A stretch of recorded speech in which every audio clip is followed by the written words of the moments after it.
रविवार की अगर प्रदोष पड़ जाए, कौन से दिन? रविवार की प्रदोष के दिन ये प्रयोग अवश्य कर कर देखिएगा। ज़्यादा बार नहीं करना है, केवल एक ही बार करना, बाबा स्वयं कृपा करेगा। अपने मंदिर में अर्थात अपने घर के पास कोई मंदिर हो, शिवालय हो, देवालय हो, जहाँ शंकर भगवान विराजमान हो, शिवलिंग हो, ऐसी जगह पर अवश्य करें। हमें कहीं दूर जाकर ये प्रयोग नहीं करना है, अपने अपने शिवालय, अपने जो घर के आसपास में शिवालय हो वह। एक बेलपत्र अशोक सुंदरी वाली जगह, अब उसको अशोक सुंदरी की जगह पर भी चढ़ाने का तरीका क्या है? ये शिवलिंग है, ये जलाधारी है, ये जल बहता है, बीच में जो मोटी सी लाइन है वो अशोक सुंदरी का स्थान, ये जो भाग है षडानंद कार्तिकेय गणेश जी और कार्तिकेय जी का। जलाधारी मतलब माता पार्वती जी का हस्तकमल, शिवलिंग मतलब भगवान शंकर का स्वरूप। ऊपर से जो बूंद बूंद पानी इस पर गिरता है वो शंकर भगवान की 5 लड़कियां, जया, विषहरा, शामली बारी, दौतली और देव। शिव जी की 5 लड़कियां ऊपर, एक लड़की शंकर भगवान की 6ठे नंबर की अशोक सुंदरी उनके चरणारविंद के पास, उनके गणेश, षडानंद, कार्तिकेय के मध्य में। जब हम बेलपत्र चढ़ाएंगे तो उस बेलपत्र को चढ़ाते समय आपकी जो बेलपत्र की डंडी है वो बेलपत्र, रविवार प्रदोष के दिन का ये उपाय है महाराज, ये बेलपत्र की जो डंडी है इस डंडी का भाग शिवलिंग की ओर होना चाहिए। ये जो डंडी है इसका भाग अशोक सुंदरी पर जब चढ़ाएंगे तो शिवलिंग की ओर इसका भाग होगा महाराज। दूसरी, बेलपत्र को जब हम समर्पित करेंगे तो जलाधारी का जया, विषहरा, शामरीबारी, दौतली, देव, मान लो जलाधारी ऊपर नहीं है शंकर जी के तो उसका स्मरण कर कर 5 कन्याओं का नाम लेकर जया, विषहरा, शामलीबारी, दौतली, देव, इनका स्मरण कर कर शंकर भगवान के शिवलिंग पर बेलपत्र रखेंगे। बेलपत्र कहाँ रखना है? आप अगर यहाँ बैठे हो तो आपके विपरीत में डंडी का मुख होना चाहिए। ये बेलपत्र की जो डंडी है इसका मुख आपके विपरीत में हो। आप यहाँ बैठे हो तो डंडी उधर होगी, आप इधर बैठे हो तो डंडी का मुख इधर होगा, आप उधर बैठे हो तो डंडी का मुख इधर होगा, आपके ठीक विपरीत की ओर डंडी का मुख हो। ये 2 जगह बेलपत्र समर्पित करने के बाद तृतीय बेलपत्र शिवलिंग की जो जलाधारी है, जहां पर भगवान शंकर का शिवलिंग रखा है वहां स्पर्श कराकर, केवल छुआना है, स्पर्श कराकर बेलपत्री के पेड़ के नीचे ही कोई कंकर हो, कोई शंकर हो या कोई मिट्टी का ढेला हो, नी हो तो वहीं मिट्टी को थोड़ी सी ऊंची कर कर एक बेलपत्र बैठकर इस बेलपत्री की डंडी जड़ की ओर, मतलब जो वृक्ष होता है उस ओर इस डंडी का मुख होना चाहिए। ये 3 रविवार के प्रदोष के दिन शंकर भगवान पर चढ़ाई गई बेलपत्र से हमारा गया हुआ धन भी पुनः आने का रहता है और हमारा जो व्यापार बार बार बंद हो रहा है शिव की कृपा से एक बार चालू तो चालू हो ही जाता है, शिव तत्व को जा। और निवेदन है सब भाव से करना है, हृदय चित्त आनंद। जो एक पत्र आया है देखिए,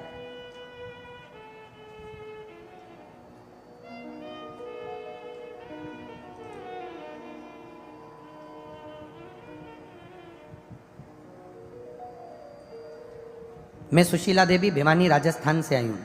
कहीं बैठी हो सुशीला देवी तो हाथ हिला सकती हैं। भिवानी राजस्थान, मैं सुशीला देवी भिवानी राजस्थान से आई हूँ।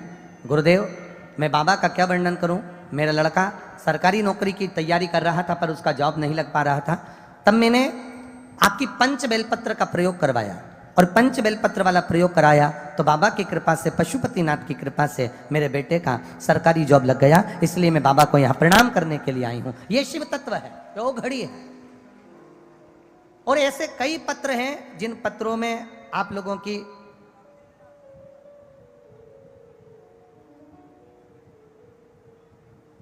नौकरी के लिए आप लोगों ने बाबा से प्रार्थना करी और इसमें कई पत्र हैं जिनके सबके जॉब बाबा ने लगाए। कितनों का वर्णन करें, कितनों के लिए। एक विश्वास के साथ, एक भरोसे के साथ, एक दृढ़ता के साथ आप शिव की आराधना करें। 3 स्थान पर बेलपत्र। तो अब जितने लोग भी यहाँ आए हुए हैं और जितने लोग आस्था चैनल पर कथा सुन रहे हैं, जितने फेसबुक यूट्यूब पर सुन रहे हैं, कौन से दिन करना है? जम के बोलो जरा। रविवार के प्रदोष पहला बेलपत्र बोलते जाओ जम के। अशोक सुंदरी। दूसरा बेलपत्र शंकर भगवान के, जम के बोलिए।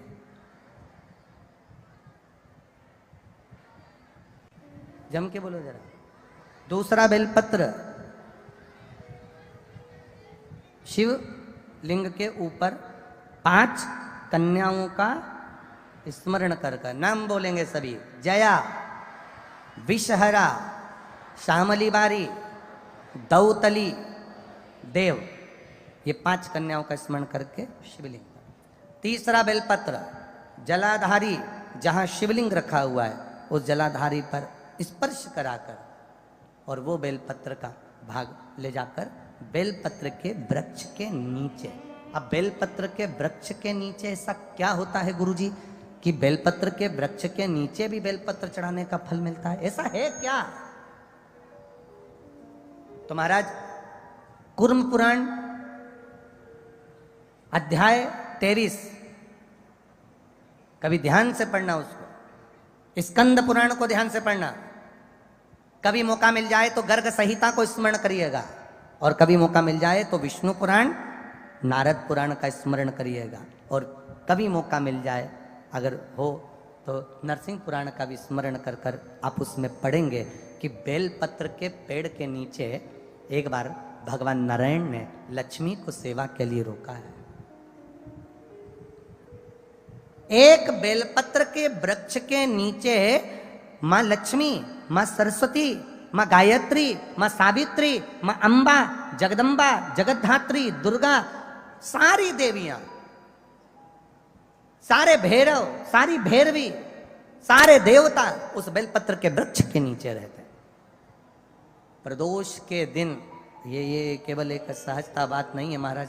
12 महीने की शिवरात्रि, हर महीने एक शिवरात्रि आती है, 12 महीने प्रदोष आती है और भगवान शंकर का स्वरूप हम लोग जब पूजते हैं, स्मरण करते हैं। हम तो कई बार कह चुके हैं महाराज। इसमें एक पत्र किसी ने भेजा है, उस पत्र में किसी बहन ने लिखा कि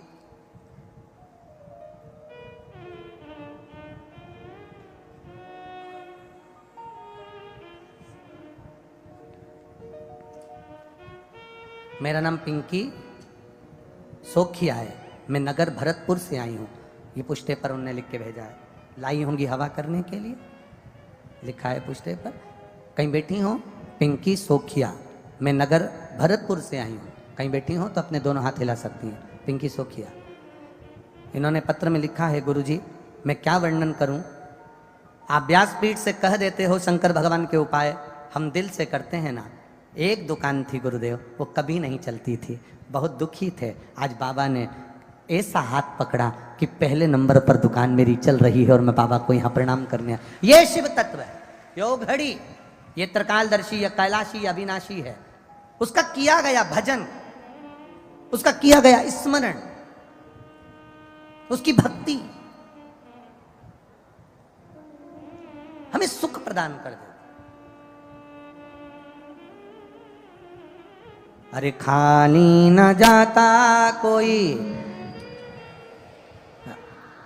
बोलो बोलो जम के, खाली न जाता कोई। तीनों पंडाल के बोलिए जरा, दर से तुम्हारे मैं भी खड़ी हूँ नन्ही बाहें पसारे, अपने हृदय लगा लो गिरा जा रहा हूँ, उठा लो भोले अपने दर से अब तो न टालो, गिरी जा रही हूँ, उठा लो। अरे जाई विधि राखे राम, ताई विधि रहिए, सीताराम सीताराम सीताराम किया अभिमान तो फिर मान नहीं पाएगा, होगा वही प्यारे जो मेरे राम जी को भाएगा। फल आशा त्याग शुभ काम करते रहिए। जाई विधि राखे राम ताई विधि। फिर वो जैसा रखे। हम एक बार बस शिव के हो गए, हम एक बार शंकर के हो गए, शंकर हमारे हो गए, फिर उनके ऊपर है कि वो रखे कैसे। त्याग की मूलता में हम हमारी गलत सोचों का त्याग कर दें।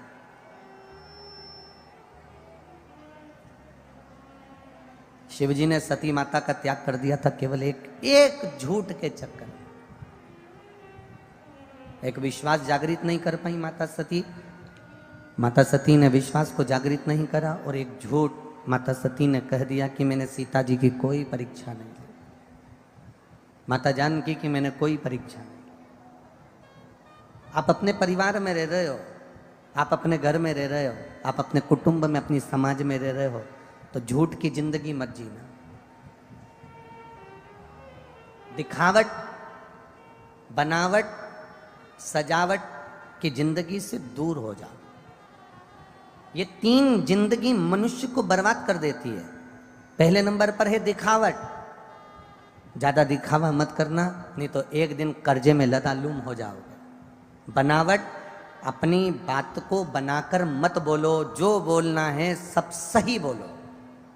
बनावट की जिंदगी से परे होइए।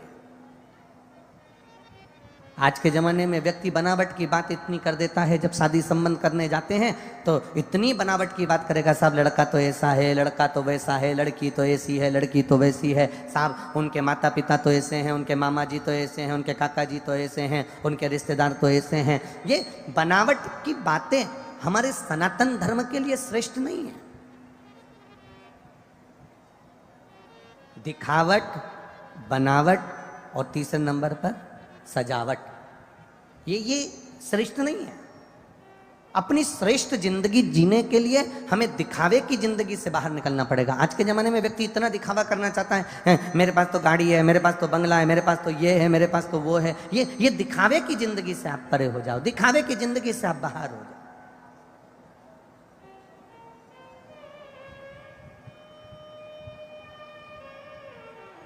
कई बार ऐसा भी होता है जो दिखता कुछ और है और होता कुछ और। हम दिखावट की जिंदगी से परे क्यों ना हो रहे हैं? मेरे भोलेनाथ जी को ना तो दिखावट चाहिए, ना तुम्हारा बनावट चाहिए, और ना तुम्हारी सजावट चाहिए। मेरे शंकर भगवान को ना दिखावे से मतलब है, ना सजावे से मतलब है, ना बनावे से मतलब है। उसको तो केवल एक मतलब है कि तुम भक्ति कितनी कर रहे हो। तुम राम जी की भक्ति करो, चाहे कृष्ण की भक्ति करो, चाहे शिव की भक्ति करो, चाहे भवानी की भक्ति करो, चाहे दत्त की भक्ति करो, तुम्हारे मन में जो विराजमान है। मेरे शंकर भगवान ने ये भी नहीं कहा कि तुम केवल मेरा भजन करो, राम जी को छोड़ दो। मेरे शंकर भगवान ने ये नहीं कहा कि तुम कृष्ण को छोड़ दो। मेरे कृष्ण ने यह कभी नहीं कहा कि तुम शंकर को छोड़ दो। मेरे राम ने कभी ये नहीं कहा कि तुम शिव को छोड़ दो। नारायण कभी नहीं कहते कि शंकर भगवान को छोड़ो। शंकर भगवान कभी नहीं कहते कि नारायण को छोड़ो। ब्रह्मा कभी नहीं कहते कि तुम शिव को छोड़ो। शिव कभी नहीं कहते कि तुम ब्रह्मा को छोड़ो। पार्वती जी, आद्य शक्ति, दुर्गा, भवानी माँ, देवी कभी नहीं कहती कि तुम शिव को छोड़ो। शिव कभी नहीं कहते कि तुम देवी को छोड़ो। वो तो ये दुनिया के लोगों ने अपने एक पंथ को रूप में, एक भ्रम के रूप में अपना एक पंथ का निर्माण कर लिया, और उन्होंने कह दिया कि शंकर भगवान के मंदिर मत जाना, शिव जी का प्रसाद मत लेना, शंकर की पूजन मत करना, शिव जी पे चढ़ा हुआ जल मत पीना, शंकर के मंदिर में मत पहुंचना। ये दुनिया के लोगों में इतना भ्रम भर दिया गया था, इतना भर दिया गया था कि एक एक बच्चा शंकर के मंदिर में जाने से डरता था। लोग डरा देते थे। शिव जी तो क्रोध के देवता है, शंकर भगवान तो रुद्र के देवता है, उनको तो गुस्सा ज्यादा आता है, इसलिए शिव के मंदिर मत जाना, शंकर की पूजन में ये गलती मत करना, शिव जी की पूजन में ये गलती मत करना, शंकर की पूजन में ये गलती मत करना। यहां तक शिव महापुराण की कथा कहती है, यहां तक वर्णन करती है कि आपकी पूजन की थाली में कुछ कमी रह गई, चिंता करने की जरूरत नहीं है, क्योंकि शंकर भगवान शिव पिता है, और पिता अपने पुत्र की गलतियों को क्षमा कर देता है। वो पिता शिव जी की पूजन में कई लोगों ने बहुत डरा दिया था। ये पहले की बात बता रहे हैं, जब लोगों को डर लगता था शिव से। शंकर के पूजन में ये गलती मत करना, शिव जी के पूजन में ये गलती मत करना, शंकर जी नाराज हो जाएंगे, शंकर जी क्रोधी देवता हैं, शंकर जी रुद्र देवता हैं, शंकर भगवान को बहुत गुस्सा आता है, वो श्राप दे देते हैं, वो ये कर देते हैं, वो कर देते हैं। ना ना, 33 कोटि देवी देवताओं में उठाकर देखना, केवल एक देव, देव अधिदेव महादेव एक ऐसे हैं जो पशु पक्षी जलचर थलचर राक्षस असुर देवता गंधर्व सबके देवता। अब जो सबका देवता है उसको मालूम है अगर कोई थोड़ी बहुत गलती कर भी देना तो मेरा महादेव कभी उसको गलत नहीं कहता, मेरा महादेव कभी उसको श्राप नहीं देता, मेरा शिव उसको कभी श्रापित नहीं करता। पूरी पुराणों को उठाकर देखना, एक एक देवता की पुराण उठाकर देखना। किसी ने कह दिया कि तुम हाथी बन जाओ, किसी ने कह दिया तुम ग्रह बन जाओ, किसी ने कह दिया तुम सर्प बन जाओ, किसी ने कह दिया तुम ये बन जाओ। पूरी शिव महापुराण की कथा में उठाकर देखना, शंकर भगवान के एक एक चरित्र, 18 पुराण, 6 शास्त्र, 4 वेद सब उठाकर देखना। शंकर भगवान ने किसी को श्राप नहीं दिया कि तू ये बन जा, क्योंकि शिव किसी को श्राप नहीं देते। शंकर भगवान की पूजन में अगर कोई कमी भी रह जाए, शिव की पूजन में कोई कमी रह भी गई तो पार्वती जी उनके पास में विराजमान रहती हैं और माँ जगत जननी उनकी पूजन में कोई कमी नहीं आने देती, वो स्वयं कर देती हैं। ये शिव है, ये ओघड़ी है, ये दयालु है। बोल बम का नारा है। शंकर अपनी पूजन में अगर कोई कमी, आप लोग जो कल 15 तारीख को रात्रि को 9 बजे आप लोग अभिषेक करेंगे अपने अपने घरों पर, पूरा विश्व उस अभिषेक को करेगा, पूरा विश्व, घर घर में शंकर का शिवलिंग बनेगा। आपको अगर कोई चीज़ नहीं मिली, कोई चीज़ नहीं प्राप्त हुई, समी का पत्ता नहीं मिला, बेलपत्र नहीं मिला, गुलाब का फूल नहीं मिला, या कमल गट्टा नहीं मिला, या काली मिर्च नहीं मिली, या गेहूं का दाना नहीं मिला, घबराने की बात नहीं है। उसकी जगह तुम्हारे पास जो रखा हो वो उस भाव का स्मरण कर कर के मैं गेहूं का दाना चढ़ा रही हूँ, मैं काली मिर्च चढ़ा रही हूँ, मैं बाबा को अन्न भाग चढ़ा रही हूँ, मैं भगवान को भोग, ये तुम्हारे चित्त से सेवा करो, तुम्हारे मन से सेवा करो। दिखावा नहीं चाहिए। दिखावट, बनावट और सजावट की जिंदगी से मेरा महादेव बहुत दूर है, बहुत दूर। अगर सजावट की जिंदगी में मेरा महादेव देते ना तो राम जी को ब्याह हुआ तो सज धज कर गए, भगवान कृष्ण का ब्याह हुआ तो सज धज कर गए, भगवान नारायण का ब्याह हुआ तो ख्याति देवी के यहाँ सज धज कर गए, ब्रह्मदेव का विवाह हुआ सज धज कर गए, इंद्र का विवाह हुआ सज धज कर गए। 33 कोटि देवी देवताओं का चरित्र उठाकर देखिएगा, सबने श्रृंगार करा। अगर मेरे महादेव सजावट की जिंदगी जीते, अगर मेरे महादेव बनावट की जिंदगी जीते, अगर मेरे महादेव दिखावट की जिंदगी जीते तो बूढ़े नंदी पर सवार होकर डमरू बजाते बजाते नग्न अवस्था में भस्म लपेट कर अपनी ससुराल नहीं जाते, खूब सज धज कर 16 श्रृंगार कर कर खूब स्मरण कर कर मेरे महादेव अपनी ससुराल जाते। पर उन्होंने कहा ये जितनी सजावट है, ये जितनी दिखावट है, ये जितनी बनावट है, ये तो 4 दिन की चांदनी फिर अंधेरी। ये सजावट कितने दिन की रहती है? दुल्हन तैयार होके स्टेज पे पहुंच जाती है, उसके बाद क्या वो पूरी 2, 4, 8 साल तक ऐसी सजी धजी रहती है क्या?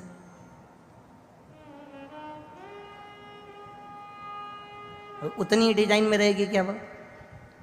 अरे बोलो तो जम के नहीं रहेगी।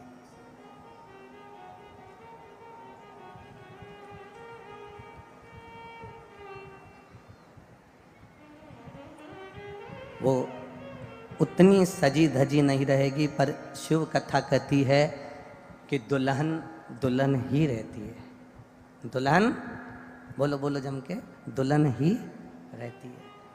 देखो, किसी लड़के की शादी को 12-15 साल हो जाए तो भी लड़के को कोई दूल्हा नहीं कहता, पर लड़की को बोलचाल की भाषा में घर के लोग कह देते हैं, क्यों छोटी दुल्हन नहीं दिख रही? बोलो, बोलते कि नहीं बोलते? क्यों? वो बड़ी दुल्हन कहाँ गई? आज तक किसी ने बोलचाल की भाषा में ये कहा कि वो बड़ा दूल्हा कहाँ गया, कि बड़ा छोटा दूल्हा कहाँ गया? लड़का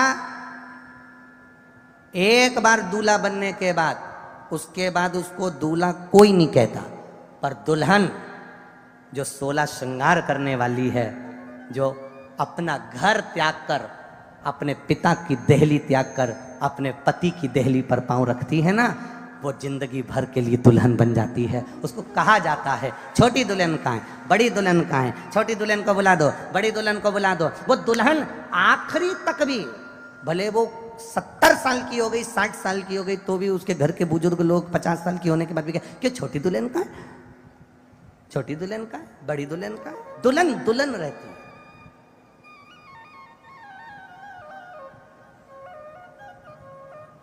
ये जरूरी नहीं है कि तुम बहुत श्रृंगार करके रहोगी, 1 घंटे तक पेंसिल से लाइन खींचोगी, फिर डब्बा भरोगी, फिर आंखों में ऐसा काला काला सा जैसी चिपकाओगी, तब तुम दुल्हन कहलाओगी। ना ना ना ना, शिव महापुराण की कथा कहती है दिखावे से कोई दुल्हन नहीं होता। तुमने अपने पति के साथ 7 फेरे लिए और तुम दुल्हन बन गई, बस उस दिन से तुम दुल्हन बनी और बन गई।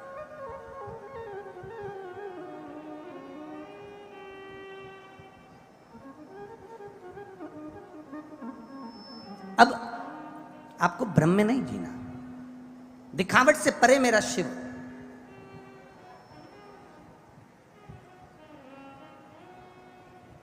तुम शिव जी को दिखावट पसंद नहीं है, शिव जी को बनावट पसंद नहीं है। बनावट नहीं शंकर भगवान को प्रिय। 2 संत थे, आपस में झगड़ लिए। 2 संत आपस में झगड़ रहे हैं। एक संत दिन रात बैठकर भगवान का भजन करता है, वो कहता है बड़ा मैं हूं। दूसरा संत भोजन बनाकर भगवान को भोग लगाता है, भोग लगाकर जो थाली वापस आती है उसको खा जाता है, भोजन कर लिया। सवेरे भी ऐसे ही करता है, शाम को भी ऐसे ही करता है, और जितना समय मिलता है भगवान की भक्ति करता है, और भोजन बनाया, भगवान को भोग लगाया और खाया। 2 संत आपस में झगड़ लिए। 2 संत, एक दिन रात भगवान की भक्ति में लगा और एक भोजन बनाता, भगवान को भोग लगाता और खा लेता। अब जो भक्ति करने वाला है वो कह रहा है बड़ा मैं हूं, जो भोजन करा रहा है भगवान को और खा रहा है वो कहता है बड़ा मैं हूं। दोनों में झगड़ा हो गया, दोनों में लड़ाई हो गई। लड़ाई हुई तब उसी समय पर श्री देव ऋषि नारद का आगमन हुआ। संतों के विवाद को कौन समाप्त कर सकता है? संतों के विवाद को कौन समाप्त करे? तो वो देव ऋषि नारद आ गए, देवताओं के ऋषि, देव ऋषि। और देव ऋषि नारद जी ने आकर पूछा क्या बात है, हुआ क्या? जो दिन रात भजन करने वाला है उसने कहा मैं बड़ा हूँ, और जो भोग लगाकर भोजन कर रहा है, जितना समय मिला भगवान की भक्ति कर रहा है, वो कह रहा है बड़ा मैं हूँ। दोनों को लड़ता हुआ देखकर देव ऋषि नारद ने कहा इसका निर्णय मैं कल दूंगा। नारद जी जो तप साधना में लगा था, दिन रात भगवान की भक्ति में लगा था, नारद जी उसके पास में एक हीरे की अंगूठी छोड़कर चले गए। और नारद जी जो भगवान को भोग लगाता था और भोग लगाकर भोजन ग्रहण करता था, नारद जी भगवान के सिंहासन के पास जहाँ वो भोग रखता था उसके पास में एक अंगूठी रखकर चले गए। दोनों जगह पर हीरे की अंगूठी रखी है देव ऋषि नारद, दोनों जगह।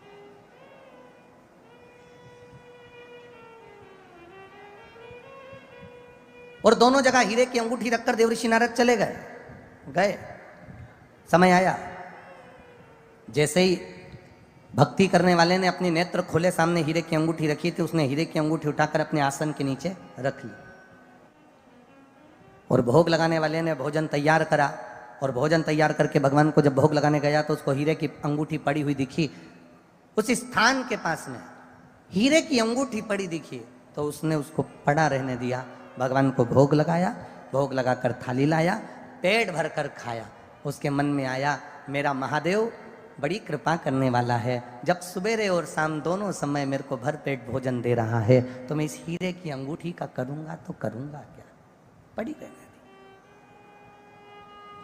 दूसरे दिन देव ऋषि नारद आए, और नारद जी ने जैसे ही आए तो दोनों संतों ने पूछा बड़ा कौन? नारद जी ने कहा दोनों खड़े हो जाओ। दोनों खड़े हो गए। जो भक्ति कर रहा था उसके आसन के नीचे से अंगूठी निकाल कर दिया, ये लो हीरे की अंगूठी तुम्हारे आसन के नीचे रखी थी। किसने रखी? तो कहता है महाराज यहाँ पड़ी हुई मिली थी, मैंने उठाकर अपने आसन के नीचे रख ली थी। भगवान देव ऋषि नारद ने कहा, एक अंगूठी तुमको मिली, तुमने आसन के नीचे रख ली, एक अंगूठी इसको मिली। भोजन की थाली के पास पड़ी रही पर इसने उठाई नहीं, और भगवान को भोग लगाया और आया और भोजन कर लिया। देव ऋषि नारद कहते हैं, अगर दिन रात आंखें बंद कर कर बैठे रहोगे, दिन रात नेत्र बंद कर कर बैठे रहोगे, भक्ति में लगे रहोगे, उसके बाद भी हीरे की अंगूठी में तुम्हारी आसक्ति थी जो तुमने आसन के नीचे रख ली, और इसने अपनी आसक्ति को भगवान की भक्ति में लगा दिया। भोग लगाता, खाता, जितनी देर समय मिलता भजन करता, अंगूठी को हाथ तक नहीं लगाया। अब तुम बताओ कि सही भक्त ये है कि तुम हो? तब जो दिन रात भजन में लगा था उसने चरण पकड़ लिए अपने मित्र के। मित्र, मैं समझता था कि मैं आंख बंद करके बैठा हूं कि भगवान मुझे मिल जाएगा, मैं नेत्र बंद करके बैठा हूं मुझे भगवान मिल जाएगा, मैंने चंदन का तिलक लगा लिया मुझे भगवान मिल जाएगा, मैंने बाल बढ़ा लिए मुझे भगवान मिल जाएगा, मैंने कपड़े चेंज कर लिए भगवान मिल जाएगा, मुझे वस्त्र चेंज कर लिए भगवान मिल जाएगा, मैंने अपना गाने का तरीका बदल लिया भगवान मिल जाएगा, आसन लगा के बैठ गया भगवान मिल जाएगा, माला पकड़ कर बैठ गया भगवान मिल जाएगा, गौमुखी लेकर बैठ गया भगवान मिल जाएगा, दिन रात मंदिर में जाकर बैठ गया भगवान मिल जाएगा, नदी के तट पर जाकर बैठ गया भगवान मिल जाएगा, भगवान तो कथा में जाकर बैठ गया भगवान मिल जाएगा। बहुत कठिन बात है भाई, तुम बैठ सब दूर जाओगे पर ये मन को परमात्मा तक पहुंचाना पड़ेगा, तब वो परमात्मा मिलता है। बैठने से परमात्मा नहीं मिलता है, बैठने से नहीं मिलता। यहाँ लाखों लाखों लोग आते हैं, पुष्कर जी में कथा हुई, लाखों भक्त पहुंचे, या अलवर में कथा चल रही है, रोज यजमान परिवार खंडेलवाल जी, विनोद जी रोज प्रतिदिन पंडाल बढ़वाते हैं, रोज प्रतिदिन बिछात बढ़वाते हैं, रोज लाखों लाखों लोग कथा में पहुंच रहे हैं। तुम्हारे पहुंचने से हम ये नहीं कहेंगे कि तुम इतनी संख्या में आ गए तो तुम सबका कल्याण भगवान कर। कल्याण उसका होता है जो चित्तवृत्ति से कथा को अपने भीतर उतारता है और अपने जीने के तरीके को थोड़ा सा बदल लेता है, झूठ कपट की जिंदगी से दूर हो जाता है, असत्यता की जिंदगी से दूर हो जाता है। थोड़ी सी कथा को अपने अंदर उतारो, केवल यहाँ से सुनी यहाँ से निकाल दी, बची कुची थी कपड़ा में से झड़ा दी, थोड़ी बहुत नाचने के लिए खड़े हुए तो सब झटक कर नीचे पटक दी, और घर गए तो लोगों ने पूछा कथा बहुत अच्छी हुई, तुमने सुनी थी? हाँ सुनी थी। क्या बोले महाराज जी? भजन अच्छा गाया था। नहीं, भजन तो गाया था पर कथा अपनी जिंदगी में क्या उतारी, हमने अपने जीवन को सार्थकता क्या प्रदान करी। भीड़ बढ़ाना मूल उद्देश्य नहीं होता। भीड़ तो एक बेवड़ा शराब पीकर मदिरा पीकर रोड पर गिर जाए या गाली देना चालू कर जाए तो भीड़ तो वहां पे भी इकट्ठी हो जाती है, पर बेवड़े को देखकर भीड़ जो इकट्ठी होती है वो भीड़ में और इस भीड़ में अंतर है। वहां जो भीड़ होती है वो गाली सुनने वालों की होती है और यहाँ जो भीड़ होती है वो भगवत भजन करने वालों की होती है। भीड़ बढ़ाना उद्देश्य नहीं है कि आप हजारों की संख्या में लाखों की संख्या में पहुंचो, भीड़ बढ़ाओ तो कथा का आनंद आएगा। ना ना ना, भीड़ बढ़ाना उद्देश्य नहीं होता। उद्देश्य होता है कि आप में 1 लाख लोग अगर कथा सुनने के लिए आए हैं तो कम से कम अगर 25,000 लोग भी शंकर के मंदिर जाना चालू कर दें तो चल जाएगा, वो 75,000 अपने आप जाना चालू कर देंगे। भीड़ का मूल उद्देश्य भगवान की कथा को अपने भीतर उतारना है।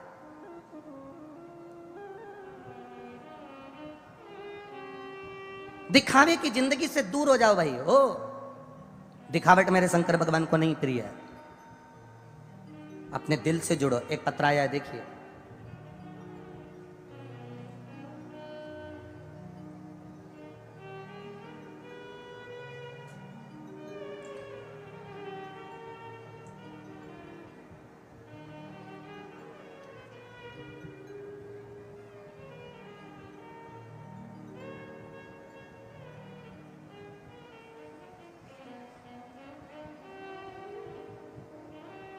मेरा नाम सोनिया सोनी, पति का नाम योगेश सोनी। मैं बजाजा बाजार हकीम जी की गली अलवर से हूँ। यही लिखा है ना, हकीम जी की गली, सही है ना? मेरा नाम सोनिया सोनी, पति का नाम योगेश सोनी। मैं बजाजा बाजार ही है, बजाजा बाजार हकीम जी की गली अलवर से हूँ। कहीं बैठी हो तो हाथ हिला सकती हैं, कहीं अगर बैठी हो तो हाथ हिला सकती हैं, जहाँ भी बैठी हो। हकीम जी की गली अलवर से हूँ। 1 लोटे जल का 1 बेलपत्र का क्या बखान करूँ गुरुजी। मेरे भोले बाबा ने मेरे बच्चे को नया जीवन दिया है। मेरा बेटा 8 वर्ष का है गुरुजी। जब वो 5 वर्ष का था तब पेट में उसको दर्द हुआ। डॉक्टरों के पास लेकर गए तो डॉक्टरों ने सारी जांच करी पर मालूम नहीं पड़ा। फिर वापस जांचें करना प्रारंभ करा। तब जयपुर की जांचों में आया कि मेरे बेटे को गेहूं का एलर्जी है, वो कभी जिंदगी में गेहूं नहीं खा सकता, अन्न नहीं खा सकता। बड़े दुखी हुए गुरुजी।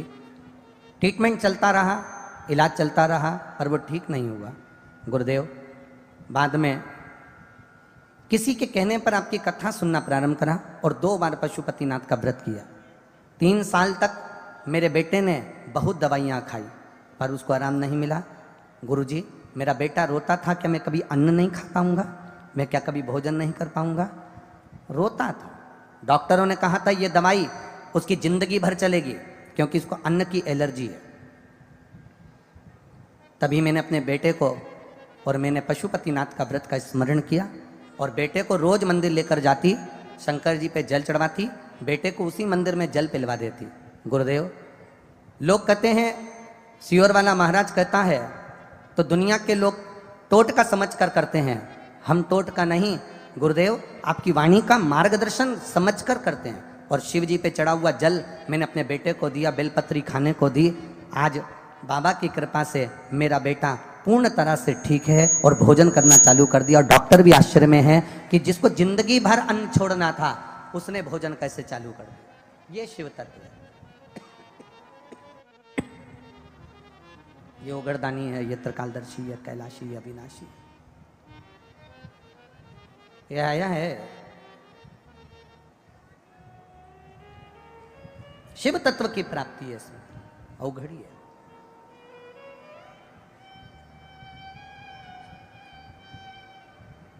सोनिया सोनीपति योगेश जी सोनी आए हुए हैं क्या? बचाया है साथ में, शिव कृपा। उघड़दानी है, उसके आगे सब फीका है। आप दिखावे से दूर हो जाइए।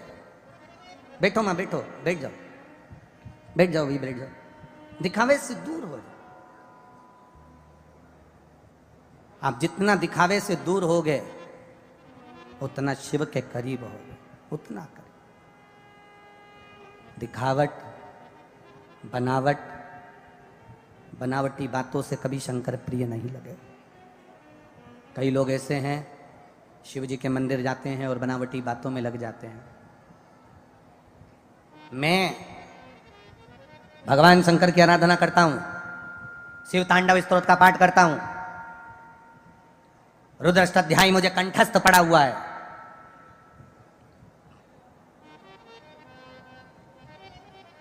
मैं जितना भगवान का भजन करता हूं शिव जी का उतना कोई नहीं करता।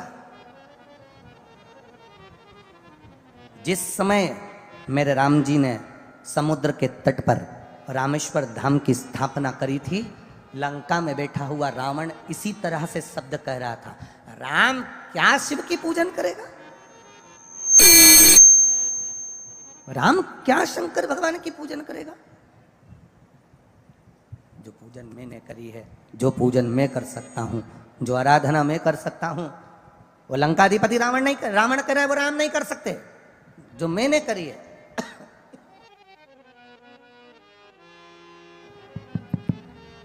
जो मैं कर सकता हूं वो राम नहीं कर सकते। रावण चीख कर चिल्ला कर कह रहा है। ऐसे कई हैं जो आपकी बुद्धि को विपरीतता की ओर लेकर जाएंगे, बनावटी बातें कहकर। मुझे रुद्राष्टाध्यायी आता है, मुझे शिव तांडव स्तोत्र आता है, मुझे ये आता है, मुझे वो आता है। अरे दुनिया के लोगों को क्या मालूम, एक लोटा पानी लेकर आ गए, शंकर जी को चढ़ाया, चले गए, उनको क्या आता है। फिर वही वाली बात आ गई, एक विद्वत जन मंत्रों पर मंत्र बोल रहे थे और एक स्कूल का छोटा सा बच्चा शंकर जी को जल चढ़ाने आया था, शिव जी को जल चढ़ाने के लिए आया। और जल चढ़ाने आया तो उसने पंडित जी को देखा कि वो मंत्र बोल रहे हैं। छोटा सा बच्चा भी चालू हो गया, बड़बड़ बड़बड़ करना चालू कर दिया। पंडित जी ने पूछ लिया, मैं इतने मंत्र बोलता हूँ, क्या तुझे मंत्र आते हैं जो तू मुंह चला रहा है? हाँ, छोटा सा बच्चा था, जिद्दी। उसने कह दिया आते। बच्चा बच्चा होता, उसने कह दिया आते, आते हैं सारे मंत्र, सारे स्तोत्र। बच्चे ने कहा आते। बोल के बता। जल डालते जलते बोला, ABCDEFGHIJKLMNOPQRSTUVWXYZ। आ से अनार का, आ से आम का से कबूतर, खा से खरगोश, गा से गमला, घा से घड़ी, ढा से। पंडित जी ने कहा ये क्या बोल रहा है? बच्चा कहता है आपने जितने स्तोत्र पढ़े वो भी इन्हीं अक्षर के अंदर हैं। भगवान को मालूम है अक्षर में जमा लेगा। भगवान को मालूम है अक्षर कहाँ जमाना है। भगवान तुम्हारे बनावटी बातों से कभी प्रसन्न नहीं हो सकता। मेरा भगवान अगर प्रसन्न होता है तो तुम जो दिल से अगर उसको पुकार लो, दिल से कह लो, वो तुम्हारे सामने प्रकट होकर वर देकर चला जाता है। उसे बनावटी पसंद नहीं है, बनावटी पसंद है।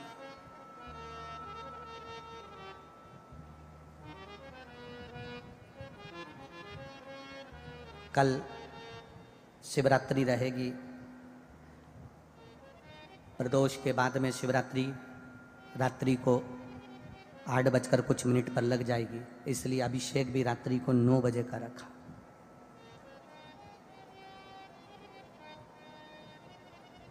उसका नाम है शिवरात्रि। क्या नाम है? शिवरात्रि। मतलब शिव की आराधना पूरी रात होती है। कब होती है? पूरी रात। 4 पहर की पूजन होती है महादेव की, शिव महापुराण में लिखा है। पूरी रात आराधना करो, तुम्हारी मर्जी पड़े जब तक करो। शिवरात्रि कोई भोग और वासना की रात्रि नहीं है, आसक्तियों की रात्रि नहीं है। शिवरात्रि मेरे महादेव को प्रसन्न करने की और उसकी भक्ति की रात्रि है। शंकर की कथा कहती है, शिव महापुराण की कथा कहती है, सावन के महीने में जो शिवरात्रि आती है, उस शिवरात्रि के दिन जो अपने घर में पार्थिव शिवलिंग का निर्माण कर कर भगवान शिव की आराधना करता है, शंकर का आराधना कर कर शिव की स्तुति कर कर शंकर को अपने घर में जो निमंत्रण देता है, अर्थात शिवलिंग बनाना, उसकी आराधना करना, उसकी पूजन करना, शंकर की आराधना अपने घर में बैठकर करता है। शिव महापुराण की कथा कहती है उसके घर में महादेव नित्य उसके घर में नूतनता प्रदान करता है और उसके कार्य को सफल करता है। यह श्रावण की शिवरात्रि।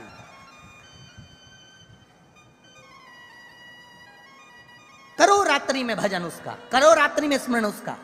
9 बजे से 10 बजे तक करो उसकी आराधना। मुख से बोलते रहना। अनुष्ठान में अगर यहां पंडित जी जब अनुष्ठान कराएंगे, पूजन कराएंगे, तब आपको कुछ ना आए, उस समय पर आप केवल एक उच्चारण करते रहना, या तो नमः शिवाय या ओम नमः शिवाय, ना बन सके तो श्री शिवाय नमस्तुभ्यम बोलते रहना। शंकर का गुणगान करते रहो, श्री शिवाय नमस्तुभ्यम। मैं शिव आपको नमन करता हूं, प्रणाम करता हूं। कुछ नहीं है मेरे पास, क्या दूं मैं आपको? दुनिया के लोग दूध चढ़ाकर सोचते हो कि बहुत बड़ा काम कर रहे हैं, पर भक्त जो होता है ना, वो अपने दोष शंकर को दिखा देता है, अपने दोष शिव को दिखा देता है। भक्त, सच्चा भक्त अपने दोष दिखाएगा भगवान को, सच्चा भक्त।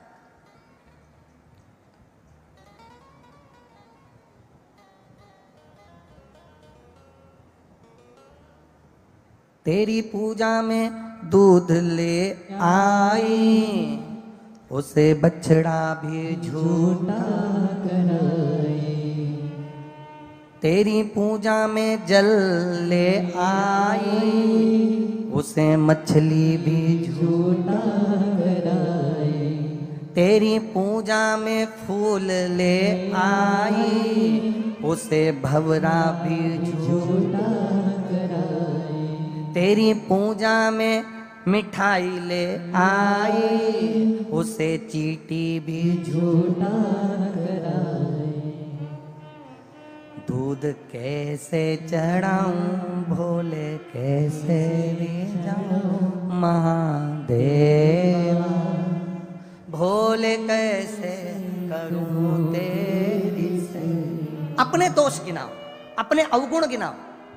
दुनिया के लोग सोचे मैं 50 लीटर दूध चढ़ाऊंगा तो शंकर जी प्रसन्न होंगे। शिव जी तो करें 1 चम्मच दूध, वो भी देसी गाय का, वो उतना भी ना मिले तो 2 बूंद दूध मुझ पर चढ़ा कर जाना, मैं तेरे भाग्य के ताले खोल दूंगा, ये निश्चित है, बहुता में नहीं।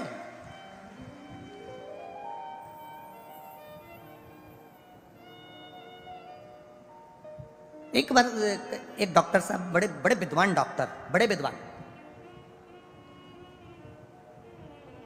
वो एक संत से भिड़ गए। संत कहते थे भगवान दिल में रहता है। भगवान कहाँ रहता है? बोलो बोलो जम के, दिल में रहता है। डॉक्टर साहब भिड़ गए, बड़े विद्वान थे, सर्जरी करा करते थे, ऑपरेशन किया करते थे। एक दिन डॉक्टर साहब ने संत से आकर कहा, क्यों फालतू के प्रवचन देते हो, फालतू की चीजें बोलते हो, ये कोई बोलने वाली बात है कि भगवान दिल में रहता है? मैंने हार्ट के कम से कम 500 ऑपरेशन करे, एक भी हार्ट के अंदर, एक भी दिल के अंदर मुझे भोलेनाथ नहीं मिले। डॉक्टर कह रहा है, ए पंडित, ए संत, साधु, सन्यासी, तपस्वी, साधक, उपासक, क्यों झूठ बोल रहे हो? इतनी बड़ी बड़ी व्यासपीठ पर बैठते हो, प्रवचन देते हो, क्यों झूठ बोल रहे हो कि भगवान दिल में रहता है, हृदय में रहता है, हार्ट में रहता है? मैंने 500 ऑपरेशन करे, 500 सर्जरी करी, देश में विदेश में जाकर, इतने दिल खोले, इतने हार्ट खोले, एक हार्ट में मुझे महादेव नहीं मिले, दिल में कहीं मुझे महादेव नहीं मिले, फिर क्यों झूठा प्रवचन देते हो? संत ने कहा, उत्तर में दूंगा, पहले जाओ, सामने गाय बंधी है, उस गाय का दूध निकाल के लाओ। संत गए गाय का दूध निकालने के लिए, गाय के थन को हाथ लगा लिया, खींचा, तो भी गाय ने दूध नहीं दिया। खूब मेहनत कर ली, आधा 1 घंटा मशक्कत कर ली डॉक्टर ने, पर गाय ने दूध नहीं दिया। संत ने पूछा, डॉक्टर साहब गाय ने दूध दे दिया कि नहीं दिया? अब एक काम करो, सामने बछड़ा है छोटा सा, उस बछड़े को खोलो, वो अपनी माँ के पास जाएगा, माँ को मुख लगाएगा, उसके बाद बछड़े को हटाना, फिर दूध लेना। बछड़ा खोला, दौड़कर अपनी माँ के पास गया, गाय के थन को बछड़े ने दूध पीना चालू करा, बछड़े को हटाया और दूध निकालना चालू करा, तो भगोनी भरकर डॉक्टर दूध निकाल कर लेकर आ गया। भगोनी भरकर, बाल्टी भरकर डॉक्टर दूध लेकर आया। संत ने पूछा, डॉक्टर साहब दूध निकाल रहा है? हाँ। पहले निकाला क्यों नहीं आया, अब निकाला कैसे आ गया? पता नहीं, पहले निकाला, खूब मशक्कत करी, 1 बूंद दूध नहीं निकला। बछड़े को छोड़ा, बछड़ा उसकी माँ के पास गया और जाने के बाद जो दूध निकाला, दूध बाल्टी भरकर प्राप्त हो गया। बस डॉक्टर, भगवान दूध की तरह है, मिलने को तैयार हो जाता है, पहले इस दिल को भगवान तक छोड़ना तो पड़ता है, तब दूध निकलता है, तब परमात्मा मिलता है। भगवान को पाने का तरीका है, पहले आप अपने मन को तो छोड़ो परमात्मा के लिए, उसकी चिदानंद वृत्ति तक तो पहुंचो। दिखावट की जिंदगी से, सजावट की जिंदगी से और बनावट की जिंदगी से दूर हो जाओ कि मैं सारे स्त्रोत जानता हूं, मुझे सारे मंत्र आते हैं, मुझे सारी विद्या आती है, मैं सब जानता हूं, मुझे ये आता है, मुझे वो आता है। जितने भी लोग अभिषेक करने के लिए अपने अपने घर पर बैठे हैं, लाखों करोड़ों लोग कल अभिषेक करेंगे। आपसे निवेदन है, अभिषेक करते समय तुम कितने बड़े विद्वान हो उससे कोई मतलब नहीं होना चाहिए। पंडित जी मंत्र बोल रहे, साधना करा रहे, उससे मतलब नहीं, तुम्हारी चित्तवृत्ति शंकर से जुड़ी होना चाहिए, यह दिल परमात्मा में लगा हुआ होना चाहिए। तुम्हें यह विश्वास होना चाहिए कि मैं पार्थिव शिवलिंग का निर्माण कर रही हूँ, मैंने पार्थिव शिवलिंग बनाया है, उसकी पूजन कर रही हूँ, मतलब मेरा महादेव मेरे दुख हरने के लिए मेरे घर आया है और मेरा दुख कटेगा, ये निश्चित है, वो काट कर रहेगा। अकाल मृत्यु वो मरे जो काम करे चंडाल का, काल उसका क्या बिगाड़े जो भक्त हो महा काल का। मेरा शिव मेरे दुख हरेगा, मेरा शंकर मेरा काल हरेगा, मेरा शिव मेरे सम्मुख में आएगा। कई लोग कहेंगे आधी रात को अभिषेक करोगे, कोई कहेगा दिन में अभिषेक करोगे, कोई कहेगा रात्रि को अभिषेक करोगे। काल और महाकाल बोलो जम के, कौन कौन? काल, काल मतलब समय, और महाकाल, ये दोनों ध्यान रखना। काल और महाकाल, इन दोनों का कोई समय नहीं होता। व्यक्ति क्या अपने घर वालों से कहकर जाता है कि मैं अभी 15 मिनट बाद मरूंगा? बोलो जम के बोलो, समय है मरने का। मृत्यु की कोई घड़ी होती है? मृत्यु का कोई समय होता है? मौत का कोई समय होता है? काल का कोई समय होता है? काल का कोई समय नहीं होता है। उसी तरह मेरे महाकाल के भजन का कोई समय नहीं होता। तुम्हारी मर्जी पड़े तब करिए, तुम्हारी मर्जी पड़े तब शिव का स्मरण करिए, क्योंकि काल और महाकाल, इनके समय को नहीं देखा जाता।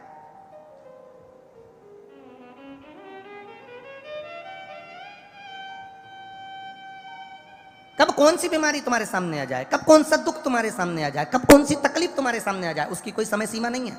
आप भजन करते रहो, स्मरण करते रहो। स्वामी विवेकानंद जी ने रामकृष्ण परमहंस जी से पूछा था, भजन कब करना चाहिए, भगवान का नाम कब लेना चाहिए। रामकृष्ण परमहंस जी ने कह दिया था, मरने के 5 मिनट पहले। स्वामी विवेकानंद जी ने कहा था, भगवान का भजन कब करना चाहिए। रामकृष्ण परमहंस जी ने कहा था, मरने के 5 मिनट पहले, मरने के 2 मिनट पहले। रामकृष्ण परमहंस जी ने जैसे कहा, स्वामी विवेकानंद जी ने कहा मरने के 2 मिनट पहले। हाँ, तो ये कैसे मालूम पड़ेगा कि मरेंगे कब। तो रामकृष्ण परमहंस जी कहने लगे, जब तुम्हें मालूम ही नहीं मरोगे कब, तो हर 2 मिनट में भजन करते रहो, कभी भी मर जाओ, ठिकाना किसको मालूम।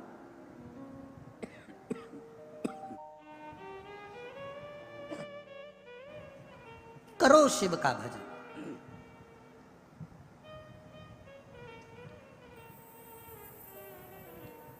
हम दिल से उसको पुकारेंगे, वो दिल से आता है।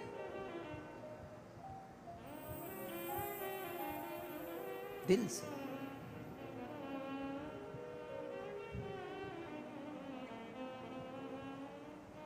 ज्यादा शक्कर शरीर को खराब कर देती है। बोलो सही है?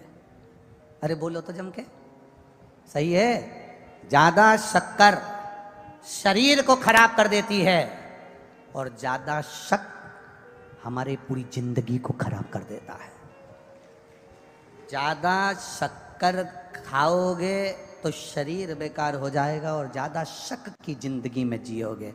मेरी सास ने ना जाने क्या कह दिया मेरे पति से, ना जाने पति ने क्या कह दिया अपनी बहन से, शक में जिंदगी जी रहे हो। भाई ने ना जाने अपने भाई से क्या कह दिया, तुम्हारी मम्मी ने तुम्हारे छोटे भाई से ना जाने क्या कह दिया, उन्होंने ना जाने उनसे क्या कह दिया। 2 जनी बात कर रहे हैं तो शंका चालू हो गई, पति पत्नी बात करें तो शंका चालू हो जाए, भाई भाई बात करे तो शंका चालू हो जाए। शक्कर शरीर खराब कर देती है, शक जिंदगी खराब कर देता है। माता सती की जिंदगी में एक छोटा सा शक आ गया, क्या ये राम है।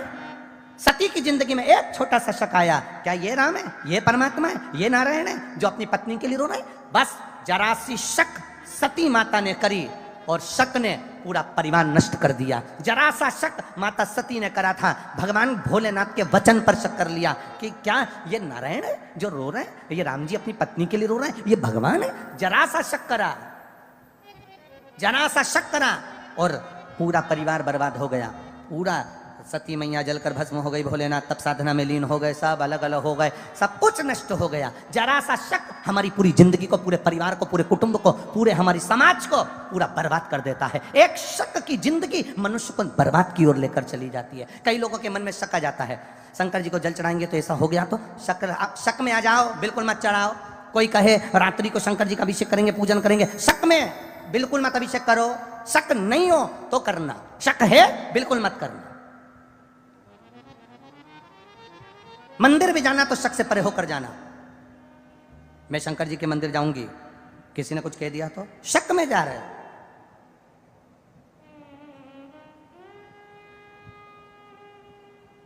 कथा में बैठे हो, कोई तुमको देख रहा है तो तुमने कह दिया, बताओ मुझे घूर घूर के देख रहा है, शक।